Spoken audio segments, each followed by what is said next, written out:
మీరు 10 సంవత్సరాలు ఉద్యమం చేశారు, 10 సంవత్సరాలు అధికారంలో ఉన్నారు, 20 సంవత్సరాలు తెలంగాణకు మీ మమేకం. మీరు ఇప్పుడు 1.5 hours నుంచి చెప్పింది మొత్తం చూస్తే తెలంగాణకు సంబంధించిన ప్రతి దాంట్లోనూ మీ రోల్ అండ్ రెస్పాన్సిబిలిటీ, ఇన్వాల్వ్మెంట్ కనిపిస్తుంది. అలాంటి మిమ్మల్ని ప్రజలు ఎందుకు మొన్న ఓడించారు? మిమ్మల్ని ఓడించారా, ఎమ్మెల్యేలను ఓడించారా? Good question. ఏమైందంటే సింపుల్ అండి.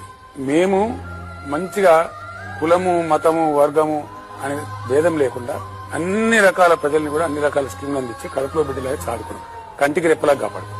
ఎవరికి ఏ లోటు రానియలే. ఎస్, అందరిని ఆదుకున్నాం, రైతాంగాన్ని అందరినీ. ఏమైంది వాళ్ళకి? మేము రైతు బంధు ఇచ్చినాం, మంచిగా పెట్టుబడి వచ్చింది, పంటలు కొంటా ఉన్నాం, డబ్బులు వస్తున్నాయి, నీళ్లు వచ్చినాయి, కాళేశ్వరం వచ్చింది, బ్రహ్మాండంగా వాటర్ వస్తా ఉంది, కడుపు నిండిపోయింది, కరెంట్ వస్తా ఉంది, ఇబ్బంది లేదు. దాని మీద కాంగ్రెస్ అడ్డగోలు హామీలు ఇచ్చిందండి. రైతు బంధుకు మేము 10,000 ఎకరానికి ఇస్తే వాళ్ళు 15,000 చెప్తారు. మేము పెన్షన్ 2,000 చెప్తే వాళ్ళు 4,000 చెప్తారు.